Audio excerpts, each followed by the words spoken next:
Cari maklumat dan berita politik yang bebas, kupasan yang tepat, panas. Dapatkannya secara eksklusif hanya di Jom Channel.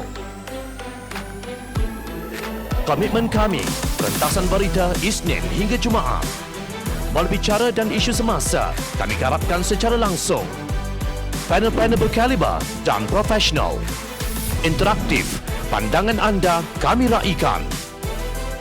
Jangan lupa bersama kami di setiap hujung minggu dalam edisi khas mingguan. Jom Channel, moving forward, sharing a new experience.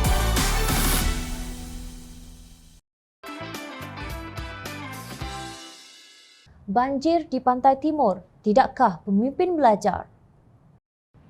Banjir besar melanda pantai timur Malaysia. Kali ini ia bermula di Terengganu, Kelantan dan Pahang. Menurut beberapa laporan, kawasan yang tidak pernah berlaku banjir kini turut mengalami bencana berkenaan. Tular sebuah video suara seorang wanita yang berkata beliau dan anak-anaknya yang terperangkap di kampung Menerong, Hulu Terengganu. Katanya keluarganya kesejukan dan kelaparan kerana tidak mendapat bantuan. Rumah dan kenderaan sudah tenggelam. Tidak seperti bencana banjir di Selangor pada Disember lalu, banjir di Pantai Timur tidak mendapat liputan besar-besaran oleh media perdana. Mereka yang ingin tahu apakah yang berlaku kepada saudara mara di kampung terpaksa bergantung kepada berita di media sosial. Pada 6 Januari lepas, Naib Presiden PAS Datuk Muhammad Ahmad Abdullah berkata bahawa sidang khas Dewan Rakyat mengenai banjir tidak perlu diadakan. Sebaliknya, menurut beliau, tumpuan sepatutnya diberikan dalam usaha memulihkan kehidupan selepas banjir. Buat apa saya tak tahu. Apa maksud dia nak buat special meeting Dewan Rakyat sebab banjir ini fenomena tahunan. Berlakunya teruk atau tidak, Kelantan setiap tahun banjir, katanya. Muhammad Amar seolah-olah memandang remeh isu banjir kerana ia kejadian biasa setiap tahun di negeri berkenaan. Banjir besar pula hanya berlaku 50 tahun sekali. Bagi saya, buat apa nak buat special sitting? Yang penting selesaikan dulu masalah mangsa banjir. Itu penting. Macam 2014 di Kelantan itu berlaku 50 tahun sekali, katanya di petik media. Bagaimanapun, satu sidang khas Parlimen bagi membahaskan isu banjir telah berlangsung pada 20 Januari lalu. Malangnya, ia tidak banyak membantu untuk meneroka kaedah bagaimana mengelakkan kesan bencana banjir kepada rakyat.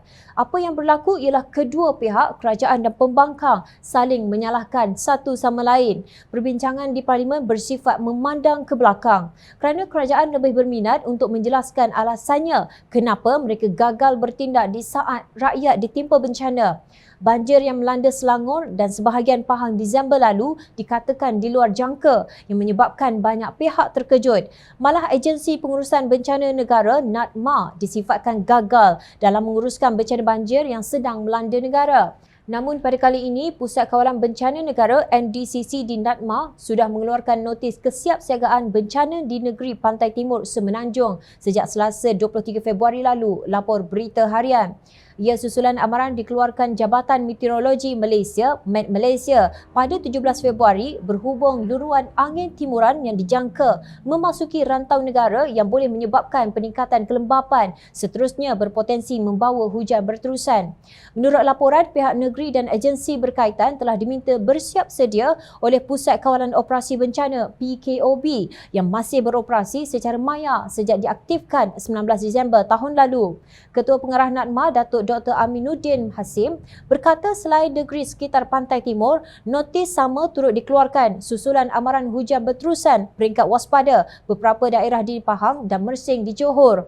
Pihak JPB negeri dan daerah juga dimohon memastikan setiap pusat pemindahan dilengkapi keperluan asas, manakala pos kawalan tempat kejadian PKTK perlu dipastikan mempunyai segala aset pengoperasian mencukupi serta dalam keadaan baik dan sedia digunakan. Pasukan tidak balas setiap daerah juga sudah diarah membantu pemindahan mangsa ke pusat pemindahan sementara PPS atau tempat lebih selamat. Pasukan pencari dan menyelamat khas Malaysia, Smart NADMA, juga turut dikerah ke Kelantan dan Terengganu untuk membantu melancarkan tindakan bantuan dan responda. Katanya seperti dipetik. Menurut Aminuddin, selain notis kesiapsiagaan bencana kepada JPB negeri dan daerah, amaran banjir turut dikeluarkan Jabatan Pengairan dan Saliran JPS bagi Kelantan dan Pahang yang dihantar menerusi sistem pesanan ringkas SMS oleh syarikat telekomunikasi. Jika kita teliti kenyataan NADMA, semua pihak sudah maklum berhubung bencana banjir yang mungkin menimpa penduduk negeri-negeri di pantai timur. Malangnya kali ini, apabila banjir benar-benar menimpa Kelantan, Terengganu dan sebahagian negeri Pahang, sekali lagi rakyat terkejut. Seperti wanita di dalam video berkenaan yang mengadu tidak mendapat bantuan walaupun air sudah naik sampai ke leher. Beliau jelas ketakutan kerana air yang datang terlalu laju. Mengapa bantuan tidak segera diterima oleh mangsa banjir menjadi tanda tanya. Pada masa ini tentu ada yang terfikir, apa gunanya Mercedes-Benz dan Velfire yang dibeli dengan duit rakyat dan digunakan oleh wakil rakyat. Ini kerana kenderaan mewah tersebut ternyata tidak berguna untuk membantu rakyat semasa banjir.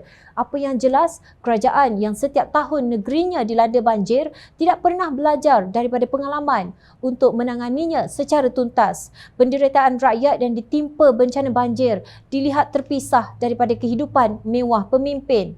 Malah hutan terus digondol dengan rakus kerana kononnya pembalakan tiada kaitan dengan banjir yang semakin teruk tahun demi tahun. Jangan terlalu sombong, wahai pemimpin.